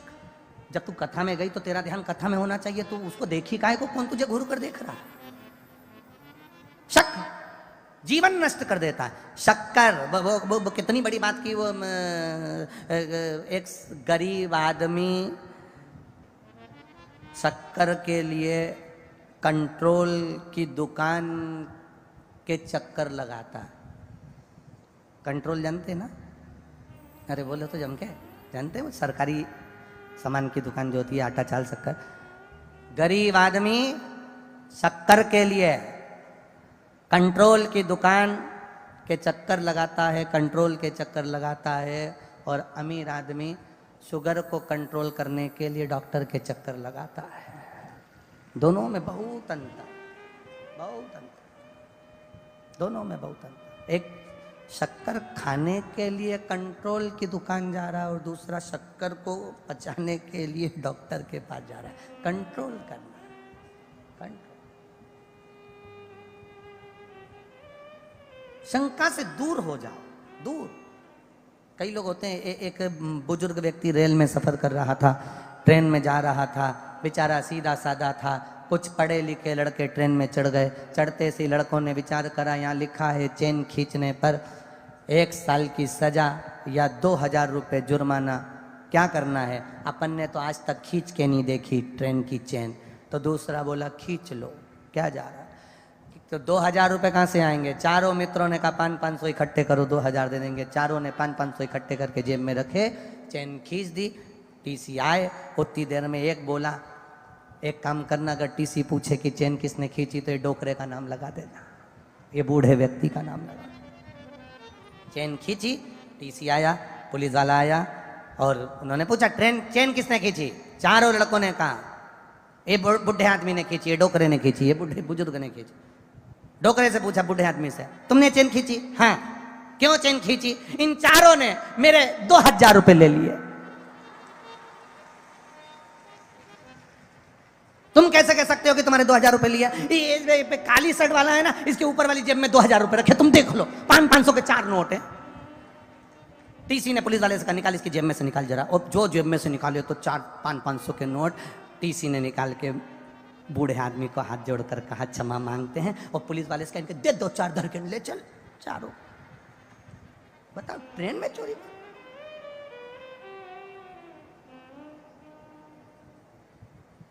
अरे ओल्ड इज गोल्ड। आज के जमाने में लोग ओल्ड को, बूढ़े आदमी को अच्छा नहीं समझते। आज के जमाने में लोग बुजुर्गों को ये समझते इनमें अक्ल नहीं है, पर ओल्ड इज गोल्ड। बुजुर्ग एक लड़के की शादी नहीं हो रही थी, बड़ी मुश्किल से शादी हुई। लड़की वालों ने शर्त रख दी, शादी में कोई बुढ़ा नहीं आना चाहिए। अब उनके जो फूफा जी थे वो बुजुर्ग थे, और फूफा जिद्दी भी बहुत होते। उन्हें कह दिया शादी में तो मैं जाऊंगा चाहे कुछ भी हो जाए। तो बुढ़ा नहीं जाना है तो क्या मैं बुढ़ा हूं क्या? मैं तो जाऊंगा। अरे फूफा जी तुम 75 साल के बुजुर्ग तो है ना। नहीं मैं तो जाऊंगा। गाड़ी में मुझे काम करो, मिठाई के डब्बे में भर के ले जाओ। अब इतना बड़ा मिठाई का खोखा, उसके अंदर उनको फूफा जी को ले गए और शादी में बारात में पहुंच गए। तो लड़की वालों ने कहा जरा देखो बारात के अंदर कोई बुढ़ा तो नहीं आया। जो देखा तो बारात में कोई बुढ़ा नहीं है साहब। तो क्या ठीक है, बारात को आने दो। बारात सज धज के दरवाजे पर पहुंची। जो दरवाजे पर दूल्हे की सास ने आरती उतारी, वहीं पर दुल्हन का पिता बोला लड़का अंदर जब आएगा, भांवर जब होगी, फेरे जब होंगे, जब हमारे गांव की नदी में दूध भर दिया जाए। अब सब बाराती वापिस बस में आके बैठ गए, जाने लगे। तो फूफा जी खोखे को बजाते बजाते पूछे कहाँ चल दी? 15 मिनट में शादी, वापिस शादी हो गई? कि कहीं नहीं हो रही। क्यों? लड़की का बाप बहुत बेकार है, बहुत बेकार। उसने फिर एक शर्त रख दी, गांव की नदी में दूध भरोगे तो लड़की की शादी करेंगे। तो इतने में फूफा जी बोले कौन सी टेंशन की बात है, बारात लेकर वापिस मत जाओ। लड़की के बाप से कह दो तुम पानी खाली कर दो, हम दूध भर देंगे।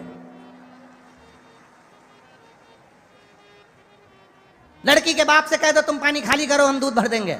इतने में सारे बाराती जाकर बोल दिए लड़की के बाप से तुम नदी का पानी खाली करो, हम दूध भर देंगे। लड़की का पिता बोला डोकरा जरूर आया है, पक्का है, बुढ़ा आया है, शादी में जरूर आया, क्योंकि ये अकल बुढ़ा ही दे सकता, कोई दूसरा दे ही नहीं सकता। लोग भले कहें बुजुर्ग में अकल नहीं रही, तुम में अकल नहीं रही। लोग कहें आजकल के लोगों में, बड़ों में कोई अकल नहीं है। बच्चे कह देते हैं पिताजी तुम में अकल नहीं, माँ तुम में अकल नहीं, चाची तुम में अकल नहीं, काकी तुम में अकल नहीं। जो बुजुर्ग का निर्णय होता है वो श्रेष्ठ होता है, जन कल्याण का होता है, सहज नहीं होता, सरल नहीं होता। शक से दूर हो जाओ। शक्कर हमारे शरीर को खराब कर देती है और शक हमारी जिंदगी को खराब कर देता है, हमारे परिवार को बर्बाद कर देता है। शक, एक पत्नी पति पर शक करती रहे, पूरा घर बर्बाद हो जाएगा। पति पत्नी पर शक करता रहे, पूरा घर बर्बाद हो जाएगा। बेटा बाप पर शक करता रहे, बाप बेटे पर शक करता रहे, पूरा घर बर्बाद हो जाएगा। एक दूसरे में शक की जिंदगी से हमें परित होना है, दूर होना। दिखावट, बनावटी भाषा से भगवान को मत रिझाना। दिल से कहना बाबा मेरे पास चढ़ाने के लिए कुछ भी नहीं है, तूने जो शरीर दिया है इससे भजन कर लेती हूँ, नेत्र दिया है दर्शन कर लेती हूँ, मुख दिया है भजन कर लेती हूँ, कान दिए हैं कथा सुन लेती हूँ। और मेरे बाबा मैं जानती हूँ तेरी कथा में अगर बैठी हूं ना और विश्वास के साथ बैठी हूं ना, तो तू मेरी झोली कभी खाली नहीं भेजता, तू भरकर ही भेजता है। ये तेरा एक आनंद है। एक पत्र आया है, देखो।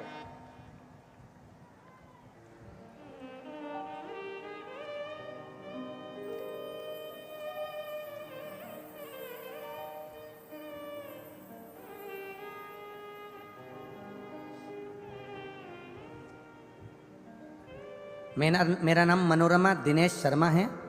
मैं पदम बिहार कॉलोनी भरतपुर की रहने वाली हूँ। कहीं बैठी हो तो हाथ हिला सकती हैं। मेरा नाम मनोरमा दिनेश शर्मा है। मैं पदम बिहार कॉलोनी भरतपुर की रहने वाली हूँ। कहीं बैठी हो तो अपने दोनों हाथ हिला सकती हैं। आप ही हैं? हाँ, ऐसे दोनों हाथ हिला लो। बच्चे को लाई हो साथ में? अच्छा, गोदी में है। ठीक ठीक ठीक है। मैं शिव की महिमा का क्या वर्णन करूं गुरुदेव। मेरी 2 बेटियां हैं, एक 14 साल की, एक 12 वर्ष की। महाराज, मैंने 2 बेटियों को जन्म दिया, पर दुनिया के लोगों ने ताने देना बंद नहीं किया। इतना अपशब्द कहते थे, इतना अपशब्द कहते थे, गुरुजी बेटे को नहीं जान सकते। हमारा कहना है बेटी और बेटा एक ही होते हैं। बेटे को जन्म नहीं दे पाई मैं। मेरे 2 बेटी 14 और 12 वर्ष की हैं। लोगों ने गलत शब्द कहे, इतना ताना देते थे। मंदिर जाओ तो मंदिर में ताना देते थे, अपशब्द कहते थे। इसका बुढ़ापा कैसे निकलेगा, ये तो ऐसी है, ये तो वैसी है। सुनकर आंखों में जल भर गया गुरुदेव। तभी गुरुदेव, आप पत्र पढ़ सकते हो जो पत्र उस बहन ने लिखा। सावन की शिवरात्रि पिछले वर्ष की, गुरुदेव आपने ऑनलाइन शिव जी का अभिषेक करवाया था। उस अभिषेक को मैंने किया। मेरे घर में महादेव की मैंने पूजन करी।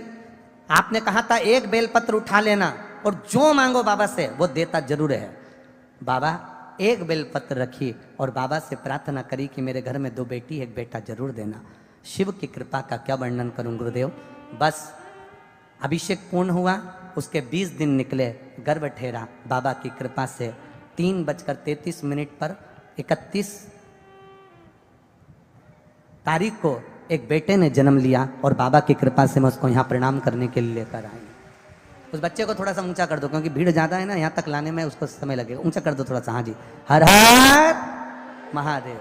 शिव तत्व है, बैठिए। हर हर महादेव। ये दिल से पुकारो उसको, दिल से कहो उससे, सुनेगा। आधा मन तुम्हारा कहीं लगा है, आधा मन कहीं लगा है। हम तो कई बार कह देते हैं, जो माताएं सीरा बनाती है, हलवा, तो आटा सेकती है ना, रवा सेकती है, सूजी सेकती है। और वो सूजी अगर सही नहीं सीखी हो, रवा सही नहीं सीखा हो, आटा सही से नहीं सीखा हो, तुम उसमें कितना ही घी डाल दो, कितना ही पकवान डाल दो, कितनी बादाम डाल दो, कितनी काजू डाल दो, अगर वो आटा सही नहीं सीखा, अगर वो सूजी सही नहीं सीखी, अगर वो रवा सही नहीं सीखा, अगर वो बेसन सही नहीं सीखा, तो ईमानदारी से बोलना, हलवे में, सीरे में आनंद आएगा क्या?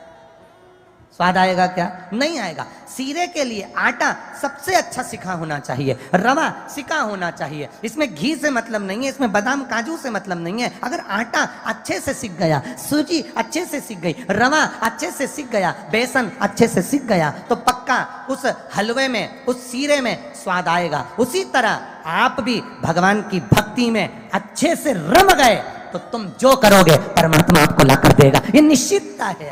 आप उसमें रमो तो। हम बनावट से जरा दूर तो हटे। हम तो बनावट में लगे, तिलक लगा लिया तो बहुत बड़े महाराज हो गए, बहुत बड़े। हमारे बराबर कोई शंकर जी का उपासक नहीं है। खूब सारी माला पहन ली तो हमारे बराबर शंकर जी का उपासक नहीं।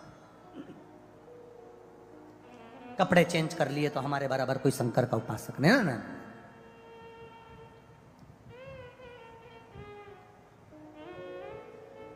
आप थोड़ा दूर हटो इन सब से। दिखावट, बनावट की भाषा भगवान शिव को प्रिय नहीं है। सती मैया ने बनावट की भाषा में आकर एक शब्द कह दिया। मैंने कोई परीक्षा ही नहीं ली, असत्य बोल गई मां। एक झूठ व्यक्ति की जिंदगी को बर्बाद कर देता है। एक कौवे को एक हंसनी पसंद आ गई। कौवा उस हंसनी को अपने घर लिया है। अब हंस को बड़ा दुख हुआ हंस ने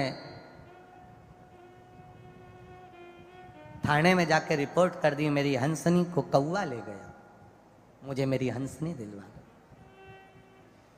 थानेदार ने रिपोर्ट लिख ली, केस चालू हो गया, अदालत में बात पहुंच गई। कौवे को मालूम पड़ा कि हंस ने केस लगाया है हंसनी के लिए और ये अदालत तक पहुंच गई है बात, तो कौवा जज के घर गया और जज के घर जाकर कौवे ने जज साहब से कहा, जज साहब, व्यक्ति की 7 पीढ़ी बैकुंठ में है कि नरक में, या तो कौवा जानता है या ब्राह्मण जानता है। इसलिए श्राद्ध में दोनों की महाप्रसादी होती है, दोनों का भोजन होता है। ब्राह्मण भी जानता है कि 7 पीढ़ी कहां है और कौवा भी जानता है 7 पीढ़ी कहां। मैं आपकी 7 पीढ़ी को देख रहा हूं, आपके दादा परदादा को देख रहा हूं। मैं, अगर तुमने मेरा एक काम कर दिया, हंसनी को मेरा बना दिया अदालत में, मैं तुम्हें जीते जी तुम्हारी 7 पीढ़ी से मिला दूंगा जज साहब। बस एक काम तुम्हें करना है, मेरी हंसनी बना देना है। कौवा कहकर चले गया। जज साहब कुर्सी पर बैठ गए, निर्णय चालू हुआ। निर्णय सुनते सुनते जज साहब ने निर्णय दे दिया कि हंसनी हंस की नहीं, हंसनी तो कौवे की है। हाहाकार मच गया पूरी अदालत में, यह निर्णय गलत हुआ है, पर बोले तो बोले कौन, निर्णय जज ने दिया है। जज ने निर्णय दिया, हंस रोता हुआ बाहर निकल गया। कौवे से जज साहब ने कहा, कौवे, मैंने तेरा काम कर दिया, हंसनी को तेरा बना दिया, अब तू चल, मेरे दादा परदादा से मेरी 7 पीढ़ी से मुझे मिलवा। तूने कहा था जीते जी मिलवाऊंगा। कौवा कहता है मेरे पीछे चलो। कौवा आगे आगे उड़कर चला, जज साहब गाड़ी लेकर पीछे पीछे चले। चलते चलते चलते चलते चलते एक घने जंगल में पहुंच गए। नगर से बाहर, खेड़े से बाहर, शहर से बाहर, गहरी खाई के पास पहुंच गए। कौवे ने जज साहब से कहा, आओ गाड़ी से बाहर निकल कर। जैसे ही जज गाड़ी से बाहर निकला, बहुत तेज बदबू आ रही थी। जज ने मुख पर रुमाल रखा, रुमाल रखकर कहता है, यहाँ कहाँ लेकर आ गया? कौवा कहता है, जज साहब आगे तो आओ। जज और आगे आए, एक मरा हुआ कुत्ता पड़ा था। उस मरे हुए कुत्ते के पास में 2 इल्लियां थी, एक सफेद एक काली। उसी समय पर कौवे ने कहा, जज साहब, ये जो 2 इल्ली दिख रही है, ये तुम्हारे दादाजी और तुम्हारी दादी जी हैं। कौवा, तू तो कहता था मेरे दादा दादी बैकुंठ में, मेरे दादा दादी तो अच्छी जगह पर बैकुंठ में विराजमान है, तू तो मुझे जीते जी मिलवा रहा था, फिर ये नरक में मेरे दादा दादी को, मेरे माता पिता को तू इस नरक में क्यों दिखा रहा है? कौवा कहता है, जज साहब, जिस समय मैंने कहा था तुम्हारे दादा दादी बैकुंठ में ही थे, पर आपने अपनी कुर्सी पर बैठकर एक निर्णय गलत कर दिया, इसलिए तुम्हारे दादा दादी को नरक में फेंक दिया। एक निर्णय, एक झूठ, एक असत्य, एक अपशब्द तुम्हारी 7 पीढ़ी को उठाकर नरक में पटक देती है। दिन भर तुम मोबाइल पर कितना झूठ बोलते हो, दिन भर तुम कितना झूठ बोलते हो, तो तुम्हारे पूर्वज बैकुंठ में या पितृलोक में नहीं मिलने वाले, यहीं गटर में कहीं पड़े हुए मिलेंगे, उनको ढूंढना तुम। एक झूठ 7 पीढ़ी को नरक में लाकर छोड़ देती है। तो दिन भर में कितना झूठ बोलते हो, कितना कपट करते हो, कितनी बेईमानी की जिंदगी जीते हो। जरा विचार करना कि हमारे पूर्वज क्या बैकुंठ में मिलने वाले हैं? हमारे पूर्वज क्या स्वर्ग में मिलने वाले? एक झूठ 7 पीढ़ी को नरक में पटक देता है। शंकर भगवान के सामने माता सती ने केवल एक झूठ बोला और उस झूठ का परिणाम यह निकला कि सती को भी प्राण त्यागना पड़े और सती के पिता को बकरे का मुंह लगाना पड़ा। एक झूठ उसके पिता को भी पशु बना देता। एक झूठ व्यक्ति की 7 पीढ़ी को नरक में ले जाकर पटक देता। और तुम झूठ बोलकर खुश हो रहे, मेरे बराबर कोई अप टू डेट नहीं, दिन भर झूठ बोलो मोबाइल पे। कोई पूछे कहाँ हो तो के दुकान पे लगाओ तो घर पे के तो दुकान पे, यहाँ के हो तो वहाँ के हो तो वहाँ। 24 घंटा झूठ, छल, कपट, प्रपंच की जिंदगी जी रहा है और सोचे कि परमात्मा मेरे दिल की मुराद पूरी कर दे। भगवान के तेरे जैसा कपटी नहीं देखा संसार में। कहाँ आफत में पड़ा? दिल से पुकारो। अब कई लोग कहते हैं, गुरुजी भगवान को रिझाने के लिए हम कौन कौन सा प्रयास करें? हम कहें पहला प्रयास, भगवान को दिखावट पसंद नहीं है, भगवान को बनावट पसंद नहीं है और भगवान को सजावट पसंद नहीं है। पहला प्रयास करना, जैसे हो वैसे रहो, जैसे बोलते हो वैसे रहो। अपनी जिंदगी को दिखावे से मत करना कि मैं बहुत अप टू डेट बनकर जाऊंगा तो किसी को प्रसन्न कर लूंगा। अच्छे कपड़े पहनकर, अच्छे आभूषण पहनकर आप दुनिया को प्रसन्न कर सकते हो, पर अच्छा मन रखकर तुम महादेव को प्रसन्न कर सकते हो। ये तुम्हारे भीतर की श्रेष्ठता है।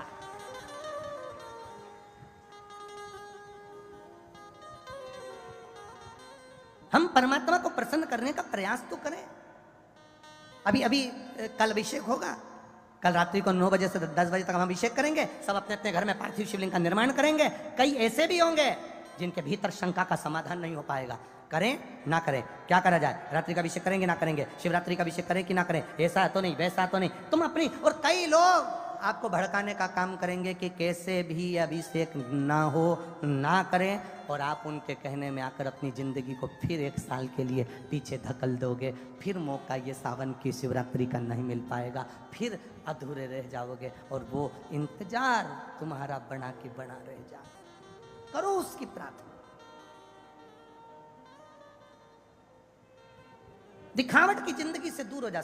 माता सती ने एक झूठ बोल दिया, एक झूठ माता सती का उनके पिता को बकरे का मुंह लगवा दिया। एक झूठ। तो कई लोग कहते हैं गुरुजी क्या हम झूठ नहीं बोले? हम कहते हैं बोलो। हमने कब बोला कि मत बोलो? भगवान ने खुद कहा है, पृथ्वी पर जाओगे, परिवार को चलाना है, बच्चों को पालना है, परिवार को संभालना है, तो तुम सत्य की जिंदगी नहीं जी पाओगे। इसलिए तुम्हें थोड़ा ना थोड़ा झूठ तो बोलो, बोलो जम के बोलो, बोलना पड़ेगा। हम भी कह रहे हैं बोलो झूठ, मना नहीं है, हम बिल्कुल मना नहीं करेंगे, क्योंकि हम कह भी देंगे तो तुम कौन सा सुधरने वाले हो कि हमारे कहने से तुम झूठ बोलना बंद कर दोगे? बोलो झूठ, पर कितना?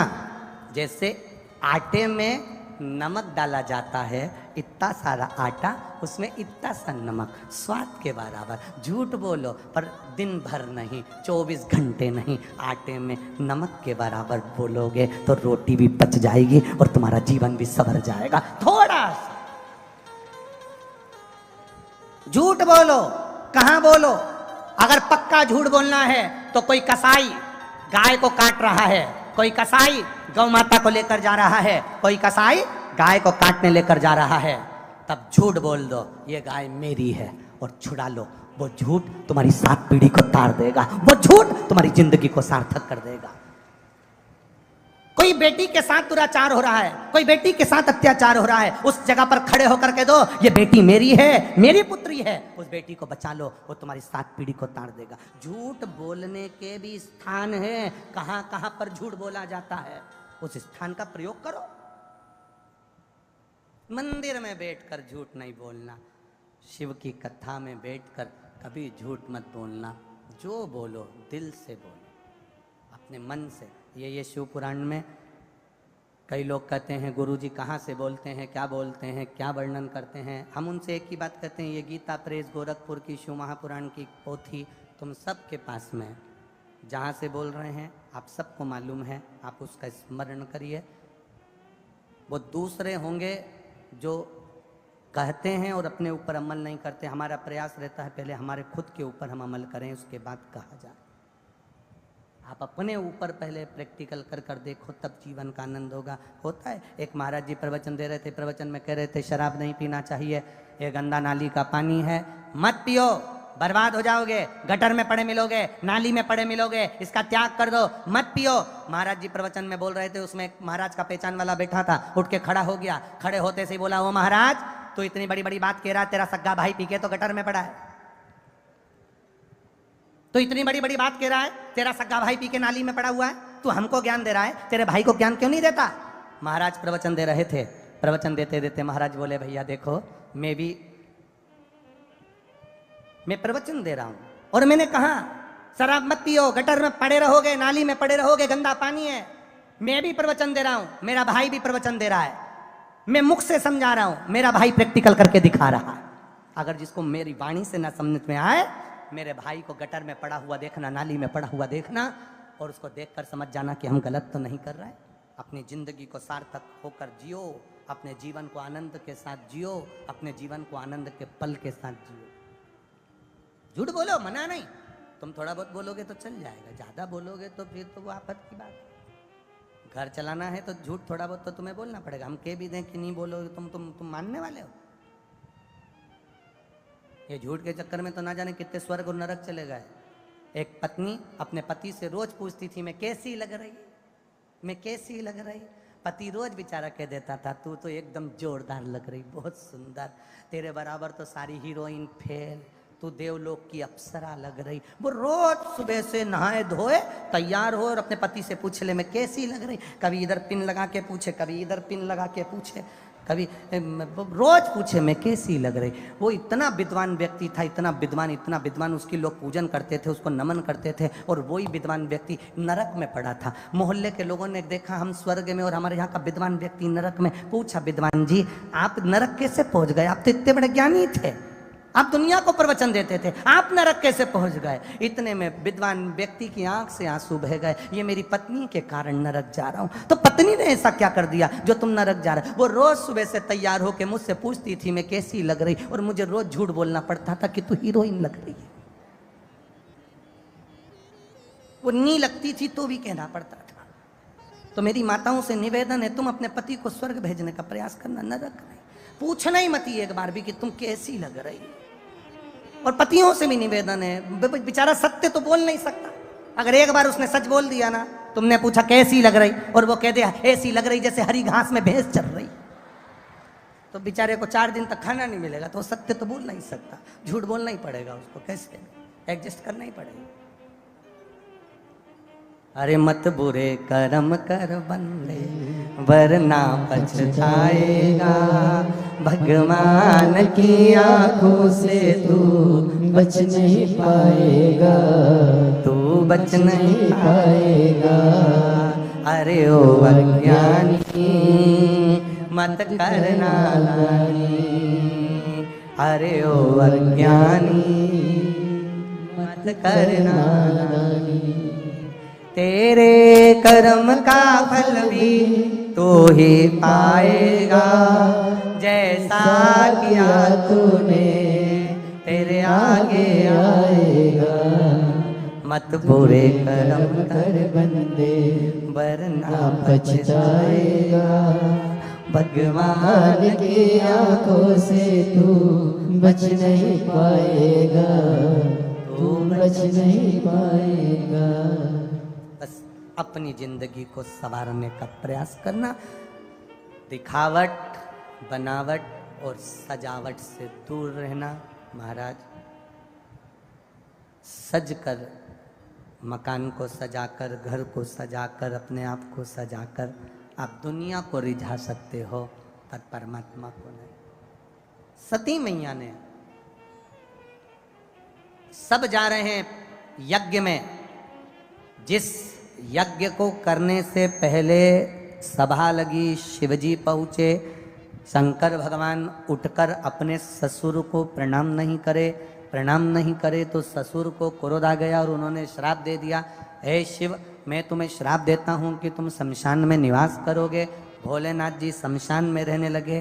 शंकर भगवान शमशान का श्राप सुनकर खुश बहुत हुए, क्योंकि आज के जमाने में ये प्रॉपर्टी, ये जमीन पे लोग कब्जा जल्दी कर लेते हैं,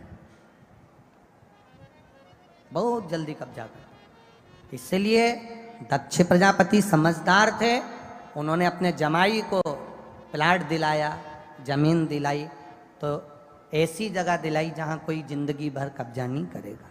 तो उन्होंने श्राप क्या दिया, मैं तुझे श्राप देता हूँ, तू शमशान में निवास करेगा। तो शंकर भगवान उठ के नाचने लगे, मेरे ससुर जैसा दुनिया में कोई ससुर नहीं होगा, जिसने मुझे प्लाट भी दिलाया तो ऐसी जगह दिलाया जहाँ कोई कब्जा ही नहीं करेगा। शमशान में कौन कब्जा करने जाएगा? शिव शमशान में रह रहा, मेरे ओगरदानी शंकर शमशान में बैठे, सती का मन से त्याग कर चुके थे, तब साधना में बैठे थे। सब जा रहे हैं दक्ष प्रजापति के यज्ञ में।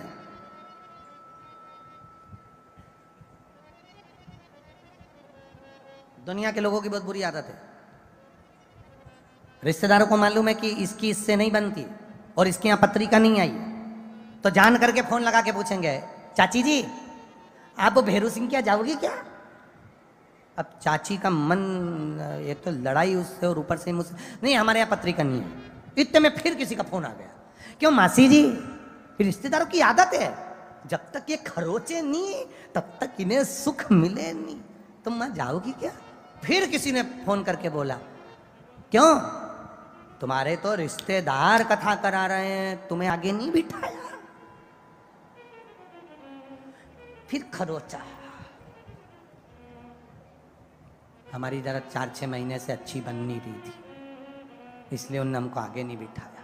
फिर किसी का फोन आया, क्यों मामी जी कथा हो रही तुम्हारे अलवर में, हमें आगे बिठा दो ना। क्यों मामी जी? अब फिर किसी ने खरोच दिया, फिर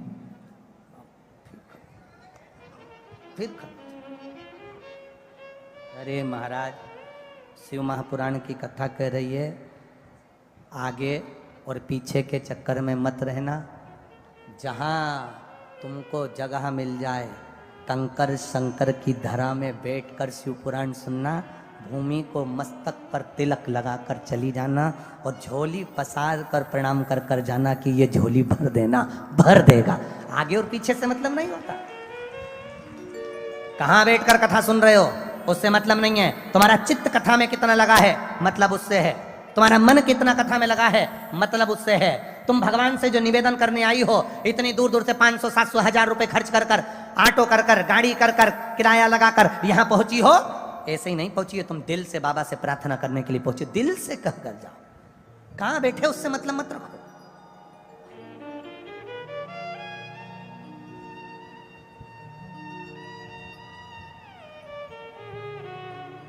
सती मैया को कहा, सती का हृदय जला, उनके मन में आया कि मैं जाऊं।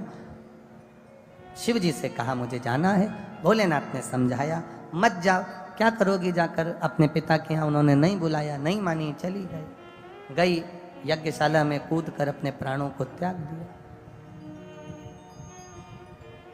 बहुत बड़ी गलती कर गई सती मां, बहुत बड़ी गलती। प्राण छोड़े भी तो यज्ञशाला के अंदर छोड़े, यज्ञ कुंड में जली, गलती कर गई। तुम्हारा कितना भी लड़ाई हो, तुम्हारा कितना भी विवाद हो, तुम्हारी एक दूसरे से कितना भी विवाद हो, कितनी भी लड़ाई हो, कितना भी तुम्हारी दुश्मनी हो, पर कोई धर्म का कार्य हो रहा हो, सत्कर्म हो रहा हो, अपने नगर में, परिवार में, कुटुंब में, अपने क्षेत्र में कहीं अगर भगवान की कथा हो रही हो, यज्ञ हो रहा हो, अच्छा कार्य हो रहा हो, तुम्हारी कितनी भी एक दूसरे से लड़ाई हो, पर उस धर्म के कार्य में तुम विघ्न उत्पन्न मत करना। सती मैया ने गलती कर दी, यज्ञ की कुंडी में कूद कर मर गई। शंकर भगवान को क्रोध आ गया और अपनी पत्नी को श्राप दे दिया, ए सती तू यज्ञ की अग्नि में कूद कर मरी है। नगर में कार्य हो, अच्छा कार्य अपने नगर में हो रहा हो, यज्ञ हो रहा हो, अनुष्ठान हो रही है, कथा हो रही है, शिव कथा, राम कथा, भागवत कथा, कुछ भी हो, बन सके तो उसमें सहयोग करो। टांग मत खींचना, अगर जो टांग खींचते हैं ना वो हाथ के रहते हैं ना टांग के रहते, टांग मत खींचना, बन सके तो सहयोग करना, बन सके तो सपोर्ट करना। सती तूने अग्नि में कूदकर, यज्ञ की अग्नि में कूदकर प्राण त्यागे, मैं तुझे श्राप देता हूं सती, तू कोयल की योनि पाएगी। पार्वती के जन्म के पहले माता सती को कोयल बनना पड़ा था। कोयल बनकर घूमती रही, घूमती रही, घूमती रही, प्रणाम कर कर निवेदन करा कब छूटूंगी कोयल की योनि से।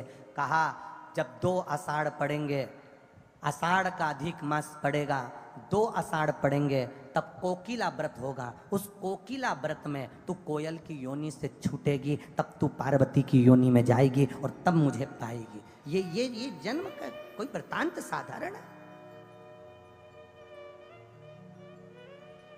अपने नगर में कोई अच्छा कार्य हो रहा हो, यज्ञ हो रहा हो, भागवत हो रही हो, शिव पुराण हो रही हो, अच्छा कार्य हो, बन सके तुमसे बने तो सपोर्ट करो, तुमसे बने तो अच्छा काम करो, तुमसे बने तो हाथ बढ़ाकर आगे आगे सब कार्य करो, नहीं बने तो अपनी टांग बीच में मत अड़ाओ। जो टांग बीच में अड़ाता है या विघ्न डालने का प्रयास करता है वो शंकर की दृष्टि में आ जाता है, और शंकर जी अभी तो नहीं सल्टाता पर बाद में ऐसा सल्टाता कि मुंडा दिखाने के काबिल नहीं छोड़ता। बन सके अच्छा करो, बन सके सपोर्ट करो, धर्म में, सत्कर्म में, अच्छे कार्य में बन सके तो अपनी आहुति दीजिए, ना बन सके तो पीछे हट जाओ, ना निंदा करना ना बुराई करना। और दूसरी चीज हो तो चल जाए, ये शिव की कथा है, ओगरदानी की, शंकर भगवान की, समझकर भगवान की भक्ति में रम जा। छूट गई सती मैया का शरीर, दक्ष प्रजापति को बकरे का सिर लग गया, पार्वती मैया का जन्म हो गया, शिव जी के साथ मंगल विवाह हो रहा है।